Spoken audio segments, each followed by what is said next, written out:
Thank you, everybody. Thank you very much. At a critical time, and this is... So as we continue to mourn the loss of so many precious young lives in Parkland, Florida, we're determined to turn our grief into action. I really believe that. I think that the people at this table want it. I mean, I see some folks that don't say nice things about me, and that's okay. Because if you turn that into this energy, I'll love you. I don't care. We're gonna be able to do it. And we've experienced, we have to do something about it. We now have to do something. We have to act. We can't wait and play games. Sadly, these horrible mass shootings are nothing new. I asked for just a list of, you look at Columbine, Colorado, Bill Clinton was president. Virginia Tech, George Bush.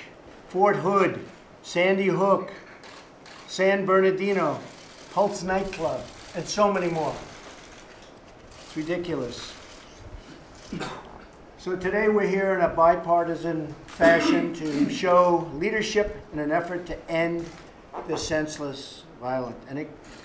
It can be ended, and it will be ended. Today we're here in a bipartisan fashion to show leadership in an effort to end this senseless violence. It can be ended. First, we must harden our schools against attack.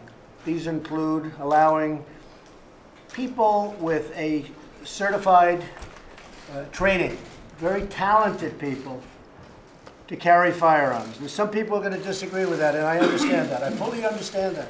And if you do, I want you to speak up today, and we'll listen. But 98% of all mass shootings in the United States since 1950 have taken place in gun-free zones, where guns were not inside the school. Or, as an example, you take Pulse nightclub. If you had one person in that room that could carry a gun and knew how to use it, it wouldn't have happened, or certainly not to the extent it did, where he was just in there shooting and shooting and shooting. It's terrible. You've got to have defense, too. You can't just be sitting ducks.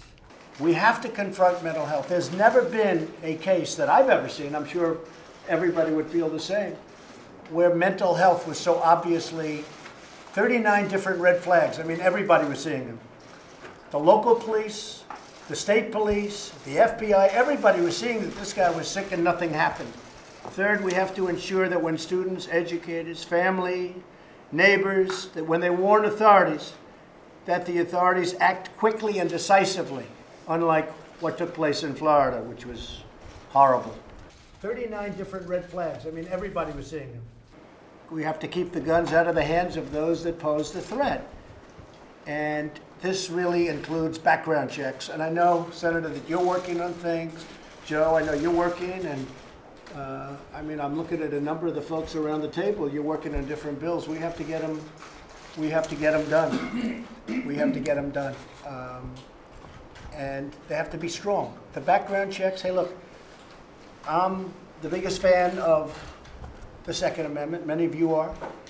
I'm a big fan of the NRA, but I had lunch with them, with Wayne and Chris and David on Sunday, and said, it's time.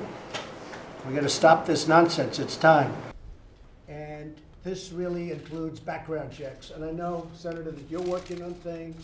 Joe, I know you're working, and I'm looking at a number of the folks around the table. You're working on different bills. We have to get them done.